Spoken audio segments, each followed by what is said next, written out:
மயிலாடுதுறை கள்ளக்குறிச்சி மகாமாரியம்மன் ஆலயத்தில் தீமிதி திருவிழா.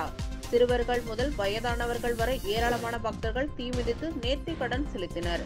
மயிலாடுதுறை கூரைநாடு கள்ளக்குறிச்சி ஸ்ரீ மகாமாரியம்மன் ஆலயத்தில் தீமிதி திருவிழா இன்று வெகு விமர்சையாக நடைபெற்றது. விழா கடந்த மாதம் 26ஆம் தேதி ஆலயத்தில் காப்பு கட்டி கொடியேற்றத்துடன் தொடங்கியது. தினசரி அம்மன் வீதி உலா காட்சி நடைபெற்ற முக்கிய நிகழ்வான இன்று 10ஆம் நாள் விரதம் இருந்த பக்தர்கள் மஞ்சள் நிற உடை உடுத்தி காப்பு கட்டி காவிரி ஆற்றங்கரையில் இருந்து ஊர்வலமாக கோவிலை வந்து அடைந்தனர். கோவில் முன்பு அமைக்கப்பட்டிருந்த தீக்குழியில் ஊர்வலமாக வந்த சிறுவர்கள் முதல் வயதானவர்கள் வரையிலான ஈரமான பக்தர்கள் தீ மிதித்து தங்கள் நேர்த்திக் கடனை செலுத்தினர். இதில் ஏராளமான கலந்து கொண்டு சுவாமி தரிசனம் செய்தனர்.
Hello.